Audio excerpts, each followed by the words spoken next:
Hello friends, सत्यमेव जयते। जैसा कि हमने पिछले क्लास में जो देखा था, क्वेश्चन का बहुत बड़ा सीरीज हमने स्टार्ट किया था और मैं फिर से रेगुलर आया हूँ। तो देखते हैं आज हम क्या क्या लिए हैं। हम बेहतर आपको समझाने का प्रयास करते हैं और आप समझिए चीज़ों को। यहाँ से हर बार एग्जाम्स में क्वेश्चन आते हैं। चलिए, मेरा जैसा प्रयास है आपका भी प्रयास होना चाहिए ताकि एग्जाम्स में अच्छे से अच्छे मार्क्स आ सके और आपका नॉलेज इंक्रीज हो सके और माइंड आपका डेवलप कर पाए। चलिए आइए देखते हैं क्या है। तो सबसे पहला हम पढ़ते हैं सोनार के बारे में। किसके बारे में पढ़ रहे हैं? सोनार के बारे में। तो आइए समझते हैं सोनार होता क्या है। तो हम बोलेंगे यह एक प्रकार की यंत्र होती है जिसकी सहायता से समुद्र में छिपी कोई भी वस्तु को पता लगाने के लिए इसका उपयोग किया जाता है। कोई भी वस्तु क्या होती है? छिपी हुई होती है। छिपी हुई कहने का मतलब जिसे आप ऊपर से नहीं देख सकते हैं, ठीक है, वो छिपा हुआ होगा। जैसे कोई भी बॉडी जो हाइड होगा, क्या होगा? हाइड होगा। तो उसे हम क्या कहेंगे? किससे पता लगा सकते हैं? तो सोनार से पता लगा सकते हैं। सोनार कहने का मतलब होता है साउंड नेविगेशन एंड ऐसा कुछ होता है, ठीक है। इसका मैं फुल फॉर्म भी बता दूंगा आपको, ठीक है। चलिए रैंगिंग एंड रैगिंग होता है, ठीक है, ऐसा होता है। तो यह सोनार है। तो सोनार क्या होता है तो हम जान गए, ठीक है। तो इसका उपयोग जैसे देखिए समुद्र में क्या होता है, चट्टानों जैसे बहुत बड़े बड़े चट्टान हैं जो क्या होते हैं, जैसे शिप उस तरह से गुजर रहे होते हैं तो बड़े बड़े चट्टान से शिप जब टकराते हैं, ठीक है, तो टकराने के पश्चात क्या होता है, उसमें क्या होती है, हॉल हो जाती है। हॉल हो जाती है, उसके कारण क्या होती है, शिप में पानी भरने लगती है और शिप को लास्ट में क्या करती है, डुबो देती है। क्या कर देती है? डुबो देती है। तो इसलिए क्या किया जाता है सोनार की मदद से समुद्र में क्या शिप टक्कर ना खाएं, तो इसकी मदद से क्या करते हैं, पहले पता लगा लेते हैं कहाँ पे बहुत बड़े बड़े चट्टान हैं या पत्थर हैं, ठीक है। हिमशैल ये भी समुद्र में होते हैं, ठीक है। और डूबे हुए जहाज, जैसे समुद्र में बहुत सारे जहाज हैं जो क्या हुए, डूब चुके हैं, तो उनको पता लगाने में भी इसका उपयोग किया जाता है। जैसे पनडुब्बी भी क्या होते हैं, समुद्र में चलते हैं। तो ये सब क्या होते हैं, जब डूब जाते हैं तो इसका पता कैसे लगाते हैं हम लोग, तो सोनार की मदद से लगाते हैं। किससे लगाते हैं? तो सोनार की मदद से। तो फिर मैं बता दूं आपको, सोनार जो होती है यह एक प्रकार की यंत्र होती है जिसकी सहायता से हम समुद्र में छिपी हुई कोई भी वस्तु को पता लगाने में इसका उपयोग करते हैं। समझ में आ गया होगा। चलिए आगे देखते हैं।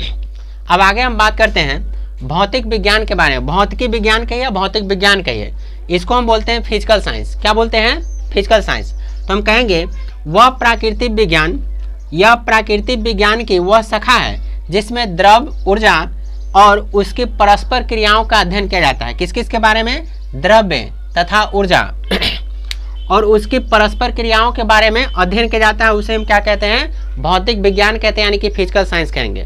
समझिएगा ध्यान से।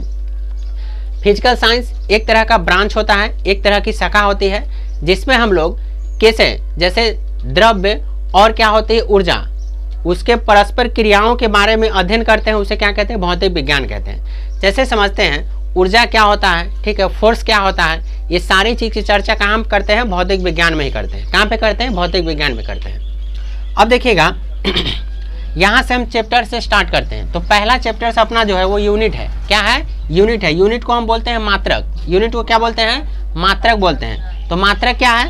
तो हम बोलेंगे किसी राशि को मापन हेतु मानक को मात्रक कहते हैं। मापन निर्देश कहने का मतलब होता है जैसे कोई भी वस्तु को हम मापने के लिए कुछ ना कुछ स्टैंडर्ड का यूज करते हैं, कुछ ना कुछ पैमाना का यूज करते हैं, ठीक है, वो क्या कहलाता है? मात्रक कहलाता है। क्या कहलाता है? मात्रक। अब जानते हैं मात्रकों की संख्या 2 होती है। मात्रकों की संख्या कितनी होती है? 2 होती है। एक होती है मूल मात्रक और दूसरा होता है व्युत्पन्न मात्रक। एक क्या होता है? मूल मात्रक। दूसरा क्या होता है? व्युत्पन्न मात्रक, ठीक है। तो ये आपकी मात्रक हो, आपको हम बताएंगे मूल मात्रक क्या होता है, व्युत्पन्न मात्रक क्या होता है, बताएंगे आपको हम।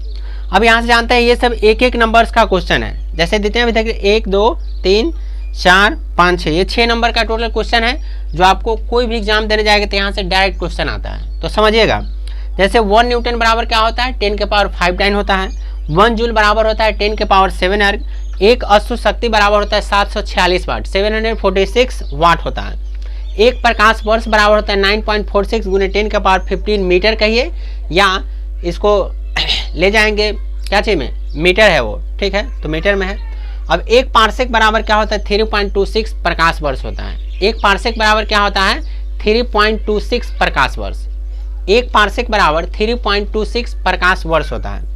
यहाँ पे है 1 किलोवाट बराबर 1000 वाट होता है, 1 किलोवाट बराबर 1000 वाट होता है। तो ये कुछ क्वेश्चन था जिन्हें हम देख चुके हैं, ठीक है। एक बार इस सबको फिर से रिकॉल मैं आपको करवा देता हूँ। 1 न्यूटन बराबर 10 के पावर 5 डायन होता है, 1 जूल बराबर 10 के पावर 7 अर्ग होता है, 1 प्रकाश वर्ष बराबर होता है 9.46 गुने 10 के पावर 15 मीटर, 1 पार्सेक बराबर होता है 3.26 प्रकाश वर्ष, 1 किलोवाट बराबर होता है 1000 वाट, 1 अश्व शक्ति बराबर 746 वाट होता है, 746 वाट। तो ये अपना क्वेश्चन था। उम्मीद करता है आपको समझ में आया होगा। समझ में आ रहा तो चैनल को सब्सक्राइब कर लीजिएगा ऐसे ही नॉलेजेबल वीडियो को देखने के लिए और अपने नॉलेज को इंक्रीज करने के लिए। चलिए, थैंक यू।